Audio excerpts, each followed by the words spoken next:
Family vlog.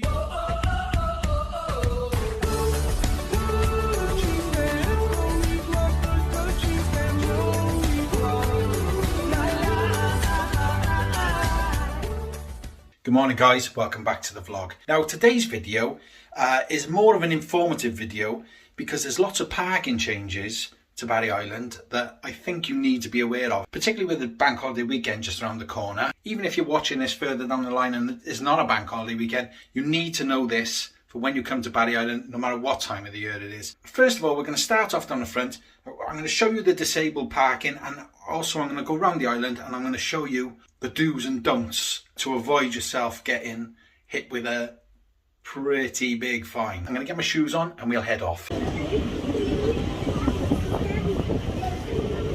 There's disabled parking right by the prom, which is brilliant, and there's all these 2-hour slots along the arcade here, and there's a few along here as well. We've also got a 2-hour stay. Obviously this is between 9 AM and 6 PM. You've got a 2-hour stay. It's down the side here, down the side of Fun Harbour. We've also got plenty of 2-hour slots coming up along here as well, along the gardens, and those 2-hour slots continue up as far as Barrumba and Teddy T's. Now on the road next to the fair, next to the old Butlins holiday camp, we've got this lay-by, but I can't see any signs of the restrictions, so this is a little bit confusing along here. I know years ago it used to be just coaches, and I know there's a bus stop down there on the end. It's a little bit confusing by here. As you can see, look, there's no sign up there, there's no sign over there, and there's no sign there. They've all been removed for some reason. So if you do park along there, I don't know, just be a bit cautious, because like at this time, as you just seen, there's no signs there. We've got more 2-hour slots along the train station, both sides of the road. They're both 2-hour slots, and also as you continue up Breaksea Drive there's more 2-hour slots up there. But on the residential side of the island, lots have changed. We've got parking permits, which, to be honest, even for us locals, they're a bit of a pain. Like, I'm only allowed one visitor pass, so I can only have one visitor at a time. It's all a bit stupid. We're quite lucky where we live. We don't get a lot of visitors parking in our street, but I know other streets, they did struggle, and I can imagine that being very frustrating. So be very cautious if you're parking in the residential area. Make sure you check the signs, because it's a lot different. You know, if you came here last year, it's a lot different this year than it was last. So don't presume that you can just park in the same spot and get free parking, because the council have bent over backwards to make sure you've got to pay for parking. Or if you're just here for a quick visit, maybe to walk your dog or just for a family walk, you've got 2-hour parking spaces available. But I would say the most popular car park is the old Butlins ground car park in through the old Butlins entrance. That is definitely the busiest car park. But obviously this is a paid car park. But as you can see, it's not 12 o'clock yet, and it's pretty packed already. We've got this area at the bottom for larger vehicles. Mainly I think it's for coaches. Okay, so we've got different charges for different times of the year. From March to September, you've got 1 hour is £1. Anything over 1 hour is £6, man. That's extortionate. So if you're here for 2 hours, £6, whether you're staying here for 2 hours or all day. But that changes in October to March. There is a reduced rate, £1 for 1 hour and £3 for an hour plus. Disabled badge holders is free, and solo motorcycles free. Lots of ways you can pay. You can pay with your card, you can pay by phone and cash. And I'm almost certain the same applies at the old harbour car park, which I'll show you next. If you arrive at Barry Island via the Barry waterfront, you know, you come along past Morrison's and Asda's and whatnot, then you turn right at these lights, and that takes you into the car park here. And there also has an overflow car park here, which is not always open, but I guess if it gets busy, then they open it. Now in my experience, that don't get anywhere near as busy as the car park up on Nell's Point. Now as we head into the car park, as you can see behind me there, see there, look, there's a lot of people parking on the pavement and whatnot. But just show you quick, there's the car park there. These are the cars parked along here. Like I say, I don't know whether that's right or wrong. There isn't any signs to say otherwise. I think the fact that they need to park on the pavement might give it away that, you know, it's not the best place to park. There's residential this side, and yeah, it's only a matter of time before this turns into a parking permit area if people continue to do this. In my experience, that's a nightmare. There's the car park there. And this is the overflow car park that I talked about. This guy is super noisy. I'll start again. This is the car park here. This is the overflow car park I spoke about. And as you can see, it's locked right now, but there's plenty of spaces in this car park. Let's go and have a little look. See, there's the paying display there for this overflow car park. And as you can see, the parking charges are the same as on Nels Point. This car park does benefit from toilets. So if you arrive in and you're busting for the toilet, maybe this is the option for you. But as you can see, it's not as popular as the other car park. But I think that might have a lot to do with you've got a bit more of a trek from here than you have from Nels Point. So bear that in mind also. But it is fully accessible via wheelchairs. You can get to the beach and everything from here. Although there's steps up here, but if you go up the end of the car park there, and if you have got a wheelchair, I'm guessing you would park down that end anyway, because that's where the disabled spaces are. So you are a lot closer to the beach if you park down that end. As you can see, guys, like I said, it's not as busy, this car park, nowhere near as busy. And look, this is the old harbour. We've got this side.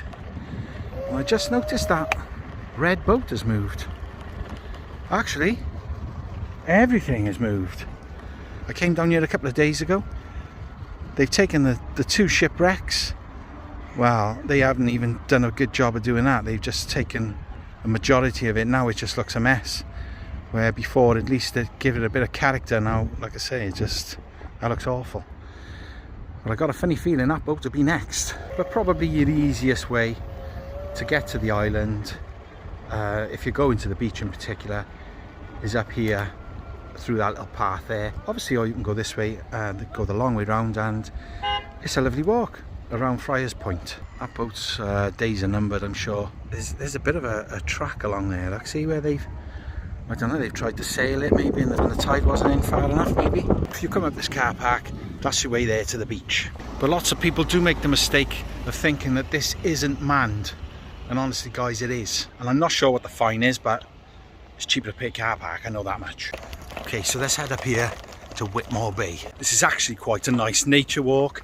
You quite often see the squirrels on the side of the fence there. Yes, it's nice. You're pretty sheltered as well if it's raining, so that's also good. No squirrels today though. Don't know, I'm not seeing a lot of these squirrels lately. Don't know what's happened to the poor things. And this is where this path brings you out. You can go down those steps there straight in front, or you can just head down the side there, and that'll bring you out down by Fun Harbour. So it's not actually as bad as you might think. And if you walked a long way round, that's where you would come out.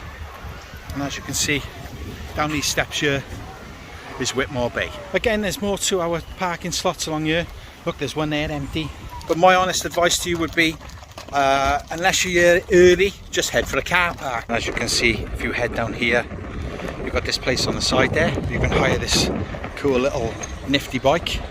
And there's Fun Harbour, and over the other side there is Marco's, and this is where you can have your photo taken with Gavin, Stacey, Smithy and Nessa. But guys, there's always people there no matter what time you come here, day or night. But yeah, this is it. That's it. You're more or less on the beach. Another car park across the road from the fair, and next to Stardust here. This is a private car park, and this one's owned by my friend Henry Danter. But these are definitely a more realistic parking fee. As you can see there, you know, you've got 1 hour is £1, 2 hours is £2, 3 hours is £3, all day £6. Again, you can pay here with card or cash. But now I got to warn you with these car parks, this one and also the next car park I'm going to show you is the Fairground Park car park. And these are not manned, they're done by camera. So even if you're in there a few minutes and you decide just to pop into the cash machine and come back out, the chances are you're going to have £100 fine landing on your mat over the next couple of days. The reason I know that is because it actually happened to me. I was in here with Henry the one day, but I parked my car in this car park, and within a few days I had £100 fine. Thankfully, you know, being friendly with Henry, I didn't have to pay that obviously, but yeah, just be aware guys, £100 fine. Yeah, you don't want that. But as we come up past the fair, see you've got the car park open all day. Now during the quiet times of the year, this is actually used. As you can see now, it's just staff at the moment. So yeah, avoid this part of the car park for sure, especially over the bank holiday weekend. And as you come up past the train station, we've got the other car park here. This is another Henry Danter car park. It's the car park to the fair. Obviously, if you're planning on using the fairground, then this is obviously your best option. You're actually parking right in the fairground. And as you can see there, the parking charges are a lot more flexible than the council car parks. Now, to me, the council car parks, they're a bit of a scam. Certain times of the year they used to be free, and they were more flexible with the car parking charges, but now it's just like either 1 hour or all day.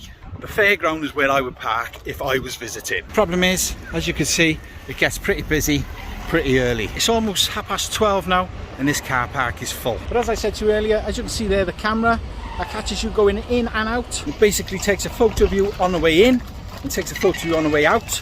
And if it thinks you've stayed here long enough and you haven't paid for a ticket, then you'll be issued with a £100 fine.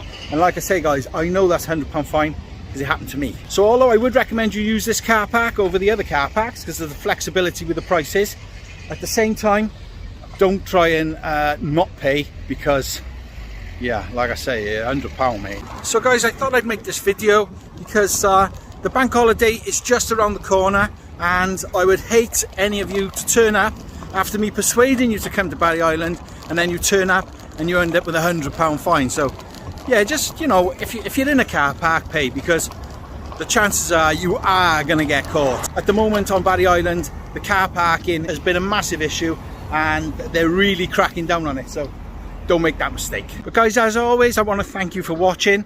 Really appreciate you sticking around. I hope this video has been helpful to you. Don't get lost or squashed, and we'll speak more soon. Bye.